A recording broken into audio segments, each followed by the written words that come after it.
Hello guys, तो कैसे हैं आप लोग। तो जैसा कि हमने लास्ट एपिसोड में देखा, लूफी क्वाई व्हाइट ड्रैगन और व्हाइट क्रेन की चंगुल से निकल जाता है, जिसके बाद व्हाइट क्रेन व्हाइट ड्रैगन से कहता है कि लगता है लूफी क्वाई ने तुम्हारी बातों को समझ लिया है और इसीलिए वो यहाँ से भाग गया। इसके बाद हम देखते हैं कि व्हाइट ड्रैगन और व्हाइट क्रेन लूफी क्वाई को ढूंढने के लिए चले जाते हैं, लेकिन तभी हम देखते हैं कि लूफी क्वाई तो वहीं पर छुपा हुआ था। उन दोनों के जाने के बाद लूफी क्वाई बाहर आता है और वो अपनी स्वॉर्ड को उठाकर अपनी रस्सियों को काटता है। इसके बाद लूफी क्वाई जैसे ही वहाँ से जाने के लिए मुड़ता है तो उसके सामने फैन की आंट आ जाती है, जिसे देखकर लूफी क्वाई काफी डर जाता है और उसे लगता है कि ये व्हाइट क्रेन ही है जिसने उनका रूप लिया है। फैन की आंट लूफी क्वाई की तारीफ करने लगती हैं और कहती है कि तुम काफी ज्यादा खूबसूरत लड़के हो। ये सुनकर लूफी क्वाई नीचे गिर जाता है और वो कहता है, व्हाइट क्रेन तुमने फिर से आंट का रूप लिया है, ठीक है तुम मुझे पकड़ सकती हो, लेकिन तुम अपने असली रूप में वापस आ जाओ। ये सुनकर आंट थोड़ी कंफ्यूज होती है क्योंकि उन्हें नहीं पता कि लूफी क्वाई किसके बारे में बात कर रहा है। तो आंट उससे कहती हैं, हे हैंडसम लड़के तुम क्या बात कर रहे हो।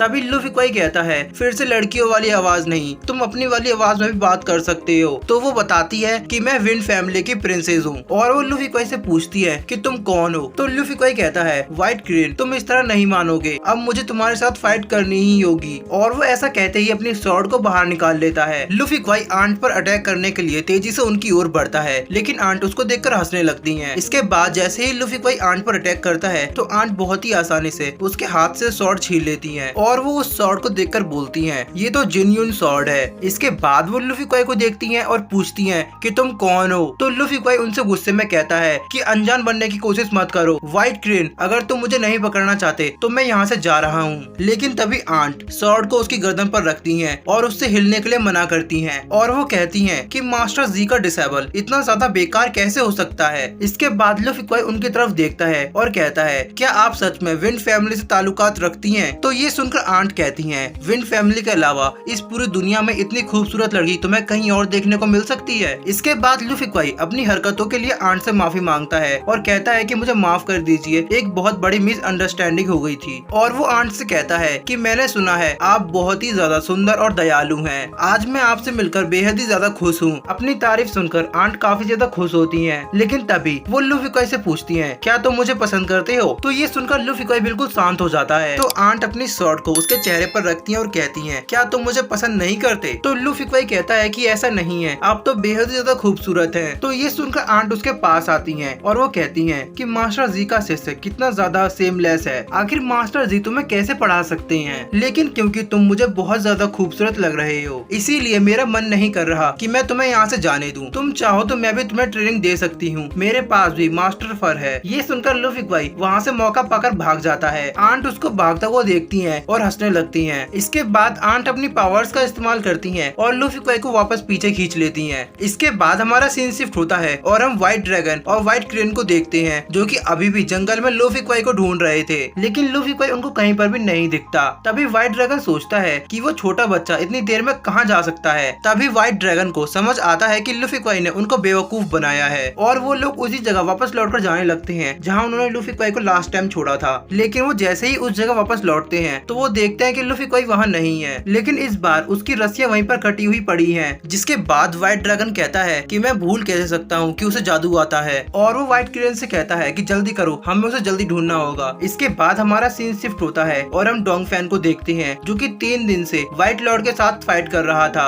इतनी ज्यादा पावर का इस्तेमाल करने से डोंग फैन की उम्र काफी कम हो जाती है और वो एक 10 साल का बच्चा बन जाता है। दूसरी तरफ व्हाइट लॉर्ड भी काफी ज्यादा वीक हो चुका था। इसके बाद व्हाइट लॉर्ड डोंग फैन को मिस्टर कन्फ्यूजनम कहता है। तो डोंग फैन व्हाइट लॉर्ड से कहता है कि उस समय तुम्हारी ताकत नी किंग चैन से कम नहीं थी। तो ये सुनकर व्हाइट लॉर्ड डोंग फैन को थैंक यू बोलता है। इसके बाद हम देखते हैं कि डोंग फैन वहाँ से चला जाता है और हमारा सीन शिफ्ट होता है, जहाँ हम एक जेल को देखते हैं जिसके अंदर से एक आदमी गाना गा रहा था और वो कहता है कि हेवेंस गेट वॉर के बहुत नजदीक है। इसके बाद हम देखते हैं कि गाना गाने वाला आदमी और कोई नहीं बल्कि मास्टर जी होते हैं। वो अपने गाने में बोलते हैं कि डिसेबल गलती करता है और टीचर उसे माफ करता है, लेकिन टीचर को कभी गलतियों को माफ नहीं करना चाहिए। तभी मास्टर जी के पास टियानसियो युनजिन आता है और वो मास्टर जी को बताता है कि बायू पहाड़ से नीचे उतर आई है, लेकिन मास्टर जी उसकी बातों को फुल इग्नोर करते हैं और अपना गाना कंटिन्यू रखते हैं। तो टियानसियो मास्टर जी से कहता है, क्या आप नहीं जानना चाहते कि आपका डिसेबल कैसा परफॉर्म कर रहा है, लेकिन मास्टर जी अभी भी उसकी कोई बात नहीं सुनते और वो अपना चेहरा दूसरी तरफ कर लेते देते हैं। तो टियान जिन्यून मास्टर जी को बताता है कि तुम्हारे डिसेबल बिल्कुल तुम्हारे जैसे ही हैं। तो ये सुनकर मास्टर जी उससे कहते हैं, क्या तुम मुझ पर हंसना चाहते हो? इसके बाद मास्टर जी कहते हैं कि मेरे आसपास का माहौल काफी गर्म हो रहा है। इसके बाद हमारा सीन शिफ्ट होता है और हम बायू को देखते हैं जो कि उस आदमी के साथ फाइट कर रही थी। वो आदमी बायू पर अटैक करता है, लेकिन बायू उसके अटैक को बहुत आसानी से डॉज कर लेती है और वो अपनी स्वॉर्ड के साथ उस आदमी का मुकाबला करती है। वो आदमी बायू से कहता है कि जरा संभल कर रहना, और वो ऐसा कहते ही बायू को किक करता है, जिसकी वजह से बायू जमीन पर जाकर गिरती है, लेकिन वो अपने आप को संभाल लेती है। और तभी वो आदमी ऊपर से बायू पर अटैक करता है, लेकिन बायू उसके अटैक को डॉज कर लेती है। इसके बाद ये लोग काफी हाई स्पीड में एक दूसरे के साथ आइकॉनिक लेवल की फाइट करते हैं। दोनों में से कोई भी एक दूसरे को इंजर्ड नहीं कर पा रहा था, दोनों की पावर लगभग बराबर लग रही थी। इसके बाद ये दोनों रात होने तक फाइट करते हैं, लेकिन कोई भी नहीं जीतता। लेकिन वो आदमी बायू से काफी ज्यादा इम्प्रेस हो जाता है और वो बायू को प्रपोज करता है। तो बायू चांद को देखते हुए उसे बताती है कि मैं ऑलरेडी मैरिड हूँ। तो वो आदमी कहता है कि मुझे पता है, लेकिन तुम्हारा हस्बैंड अब जा चुका है, इसीलिए तुम उसका इंतजार करना बंद करो। मैं तुम्हें यकीन दिलाता हूँ कि तुम्हें मेरे लिए कभी इंतजार नहीं करना पड़ेगा। तो बायू उससे कहती है कि मैं उसका इंतजार हमेशा हमेशा के लिए कर सकती हूँ। हमारा प्यार एक बादल की तरह है जो कभी खत्म नहीं हो सकता।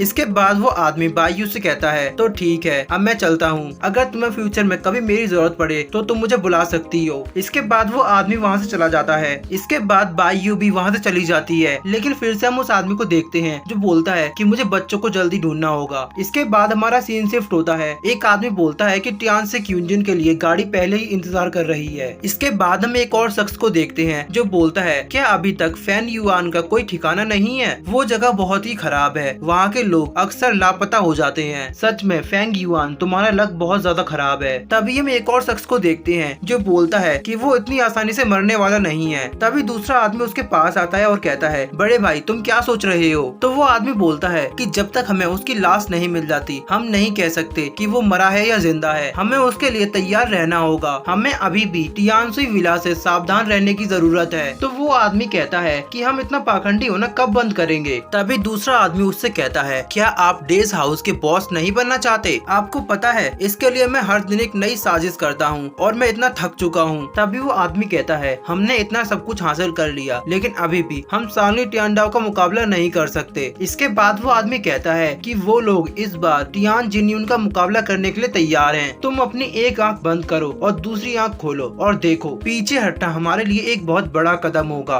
तो वो आदमी खड़ा होता है और कहता है कि इसमें जरूर सांगली टियानडाओ की कोई बड़ी चाल होगी। लेकिन तभी हम देखते हैं कि अचानक से व्हाइट लॉर्ड वहाँ आ जाते हैं और वो उसके सर पर अटैक करने वाले होते हैं। और इसी के साथ हमारा आज का ये एपिसोड यहीं एंड हो जाता है। नेक्स्ट एपिसोड के लिए हम 7000 लाइक और 300 कमेंट का टारगेट रखते हैं, पूरा कर देना।